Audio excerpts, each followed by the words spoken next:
Selamat pagi, selamat siang, selamat malam, selamat sore, selamat malam untuk Bapak Ibu guru terkasih. Anda mungkin akan suka untuk membuat slide presentasi PowerPoint.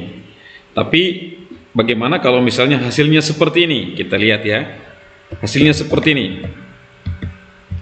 Lebih menarik, lebih hidup, dan mari saya tunjukkan caranya.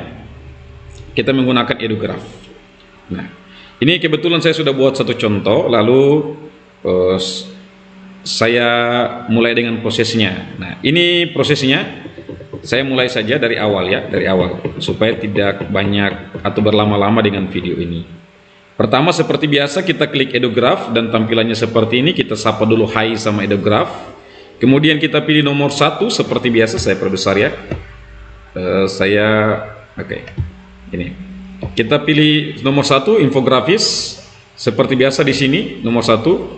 Lalu kita diminta buat style, teman-teman bisa pilih nomor 1 sampai nomor 8. Tapi kalau misalnya teman-teman pilih nomor 8, maka kita tambahkan realistis gitu. Supaya memang sesuai gambar aslinya.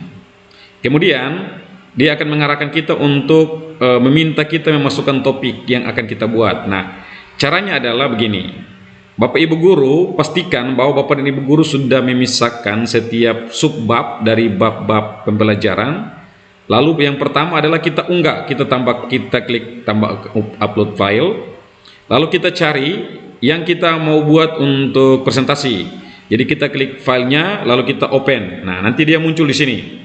Kalau sudah muncul, pakai prompt ini. Pakai prompt ini. Buatkan saya master prompt dari materi yang dilampirkan, tetapi fokus pada bagian pengantar saja.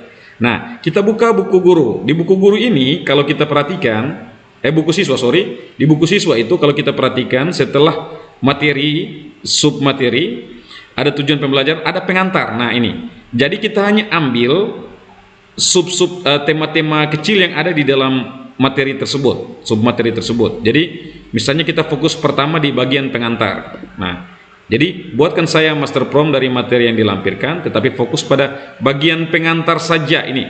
Jadi kalimat ini harus ditekankan, kalimat ini. Lalu tampilkan tampilannya dalam bentuk landscape. Landscape itu untuk PowerPoint. Setelah itu dia akan membuat master prompt seperti biasa. Kita salin master promptnya, lalu kita tempelkan di gambar seperti ini, dan ini hasilnya. Kalau sudah dapat hasil seperti ini, di sini ada salin gambar, di sini ada bagikan gambar. Nah, tugas kita adalah download ukuran penuh. Kita klik download, nanti dia akan berproses. Kalau sudah selesai download bagian yang pertama pengantar tadi, sekarang kita mau ambil bagian yang kedua ini. Kita lihat di bagian kedua ini ada ini, menggali pengalaman melakukan tindakan belas kasih. Ini contoh ya. Nah, maka kita tidak perlu unggah lagi file, tapi promptnya kita buat seperti ini. Berdasarkan materi yang dilampirkan sebelumnya, buatkan saya master prompt, tetapi fokus pada bagian menggali pengalaman melakukan tindakan belas kasih. Cukup ini saja. Ini, menggali pengalaman tindakan belas kasih. Setelah itu nanti dia akan membuat prompt seperti biasa. Ingat, kalau ada muncul seperti ini, kalau mau buat prompt, ini di close. Tidak boleh ada itu. Oke, maka setelah kita mengarahkan dibuat prompt, maka dia akan buat prompt. Seperti biasa kita salin kodenya, kode prompt.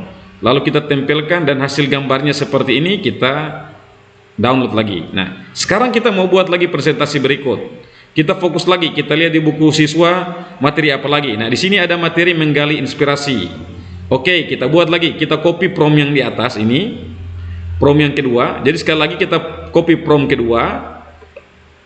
Prompt kedua itu menjadi dasar untuk prompt selanjutnya. Kita tinggal pastikan, lalu kita tambahkan di sini, menggali inspirasi dalam kitab suci tentang belas kasih. Ya, kita buatkan. Biarkan aplikasi mendesain sendiri, lalu kita tugas cuma salin kode, kita tempelkan, lalu kita hasilkan gambar seperti ini. Nah, ini, ingat, sesudah itu kita arahkan mouse ke sini, kita download ukuran penuh. Setelah terdownload, lalu kita ambil lagi, kita cek materi apa lagi yang ada di dalam buku siswa. Nah, di sini ada yang untuk dipahami. Kita copy yang ini, kita masukkan dalam master prompt. Kita copy dulu prompt yang sebelumnya, lalu kita pastikan dan kita tulis begini. Berdasarkan materi yang dilampirkan sebelumnya, buatkan saya materi master prompt, tetapi fokus pada untuk dipahami itu. penekanannya nih untuk dipahami. Nanti setelah itu, setelah promnya selesai, kita salin seperti biasa, kita tempelkan dan hasilnya kurang lebih seperti ini. Kalau teman-teman merasa bahwa kayaknya kurang berkesan, silakan menambahkan prom yang lain. Tapi ini sebagai contoh. Lalu seperti biasa kita download. Nah, kemudian kita pindah lagi ke submateri berikut. Nah, itu jadi dibuat terus sampai semua materi ini selesai. Jadi kita hanya ambil pokok-pokok materi ini, pokok-pokok dari subbab yang kita sudah pisahkan. Biasanya di sini contoh, kalau di buku ini ada warna coklat. Nanti teman-teman lihat di buku teman-teman. Kalau semua sudah selesai, kita download. Jangan lupa setiap kali itu di download. Ini saya sudah download nih, ada 6. Lalu setelah itu kita pindahkan ke PowerPoint seperti ini. Teman-teman pasti sudah terbiasa dengan PowerPoint. Dan setelah itu silakan dipresentasi. Jadi kita membuat presentasi dari EduGraph dan biarkan sistem mengolah sendiri sesuai dengan prom. Oke? Baik, di akhir video ini teman-teman boleh lihat di kolom deskripsi, saya ada copy prom pertama dan prom kedua. Sekali lagi, prom kedua itu untuk membantu aksi lanjutannya. Jadi kita tidak perlu lagi unggah file, kita cukup copy saja prom yang kedua untuk submateri berikutnya dalam setiap isi buku. Itu saja dari saya, Kak Konal, untuk Anda semua. Semoga bermanfaat dan semoga presentasi Anda semakin menarik. Terima kasih.